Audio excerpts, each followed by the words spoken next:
Percaya dengan Allah, percaya dengan kerasulan Nabi akhir zaman, percaya dengan baginda Rasulullah SAW, tapi tidak. Assalamualaikum warahmatullahi wabarakatuh. Kalau seseorang nak masuk Islam tapi tidak sempat syahadah sebab tiada yang mengajarnya, bagaimana kalau seseorang nak masuk Islam tapi tidak sempat bersyahadat? Sebab tiada yang mengajar. Oh, karena tidak ada yang mengajar. Kita masalah yang ada perbedaan pendapat di kalangan ulama itu bagaimana kalau dengan seseorang hanya memenuhi, hanya dapat melakukan 2 daripada 3. Islam atau iman itu terdiri daripada 3. 1 nutkun bil lisan, kemudian yang kedua iqanun bil janan, yang ketiga amalun bil arkan.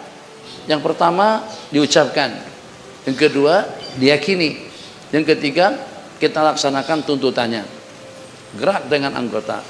Jadi tidak hanya setakat kita mengucapkan 2 kalimat syahadat, tapi juga tuntutan daripada 2 kalimat tersebut harus kita laksanakan. Nah, jadi yang terdapat khilaf di kalangan ulama, bagaimana kalau dengan seorang itu tidak pernah mengucap tapi dia beriman? Dia beriman dengan Allah, percaya dengan kerasulan Nabi akhir zaman, percaya dengan baginda Rasulullah SAW, tapi tidak sempat mengucap. Begitulah yang dikatakan tentang Pak saudara baginda Nabi beriman. Ada pendapat mengatakan beliau tidak mengucap, tapi di dalam kitab Sirah Nabawiyah oleh Al-Imam Ibnu Hisham, tapi tidak pasti juz keberapa, tapi memang baca nasnya di situ, di mana pada waktu Nabi kita datang, jadi kata Sayyidina Al-Abbas, ya Rasulullah, kalimat itu pengakuan yang Anda ingin dengar daripada Pak saudaramu, maksudnya daripada Abu Talib.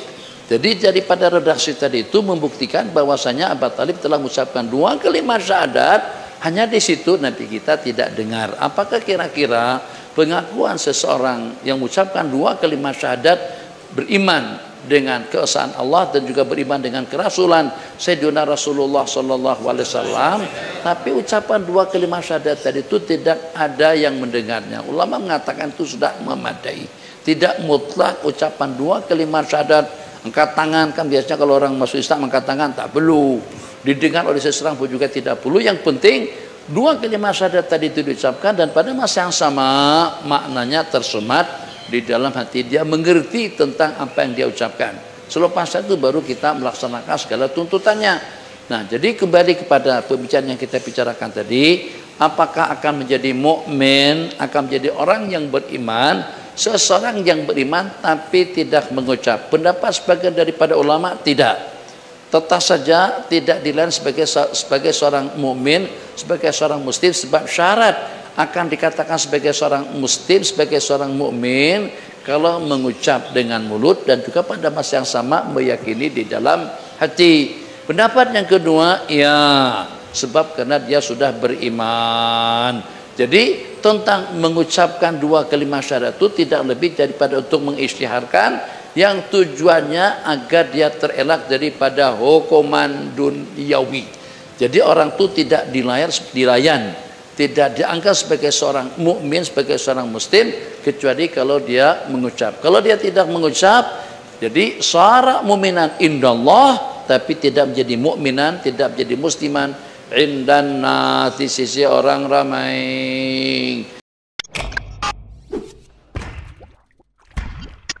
Channel ini dibawakan khas oleh Santri Filmmaker.